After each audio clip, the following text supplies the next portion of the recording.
بچو السلام علیکم اَسہِ آز پَرٕنۍ نظم پرندے کی فریاد یہ لیچھمٕژ ڈاکٹر سر محمد اقبالن رحمۃ اللہ علیہ. أسۍ کَرو یِمن شعرن ہٕنٛز تشریح.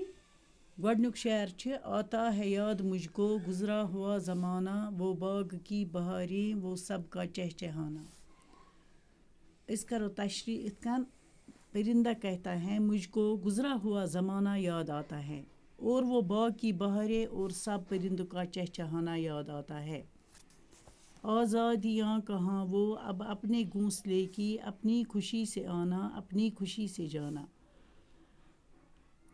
پرندہ کہتا ہے اب اپنے گھونسلے کی وہ آزادیاں کہاں کہ اپنی خوشی سے آتے تھے اور اپنی خوشی سے جاتے تھے. لگتی ہے چوٹ دل پر آتا ہے یاد جس دم شبنم کے آنسوؤں پر کلیوں کا مسکرانا.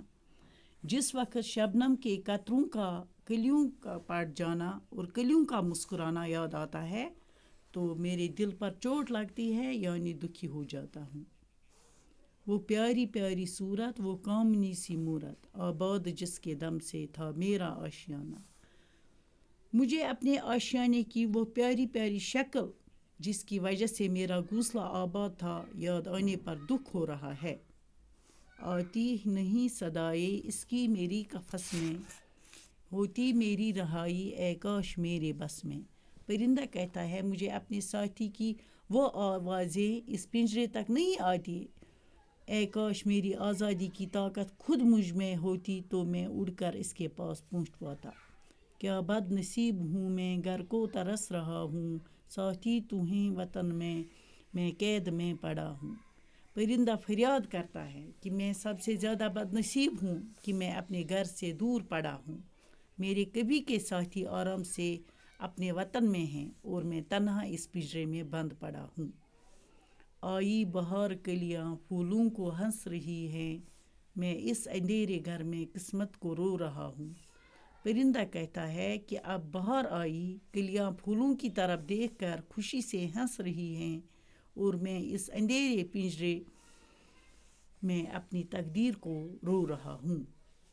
اس قید کا الہی دکھڑا کسے سناؤں ڈر ہے یہی قفس میں غم سے مر نہ جاؤں.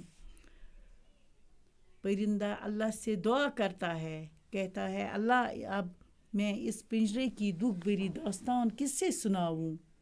میری خستہ حالی اس حد تک بڑھ گئی ہے کہ اس غم سے میں اسی پنجرے میں مر نہ جاؤں. جب سے چمن چھٹا ہے یہ حال ہو گیا ہے دل غم کو کھا رہا ہے غم دل کو کھا رہا ہے. پرندہ کہتا ہے کہ جب سے میں اس پنجرے میں قیدی بن گیا ہوں یعنی میرا چمن مجھ سے بچھڑ گیا ہے تب سے میرا حال یہ ہو گیا ہے کہ غم سے دل ڈوبا جا رہا ہے اور دل میں غم کا صدمہ ہے. گانا اسے سمجھ کر خوش ہوں نہ سننے والے دکھتے ہوئے دلوں کی فریاد یہ صدا ہے. پرندہ اپنی درد بھری فریاد سننے والوں سے کہہ رہا ہے کہ اے میری فریاد سننے والوں ان فریادوں کو سن کر خوش نہ ہونا. میری یہ آواز دکھتے دلوں کی فریاد ہے. آزاد مجھ کو کر دے او قید کرنے والے میں بے زبان ہوں قیدی تو چھوڑ کر دعا لے.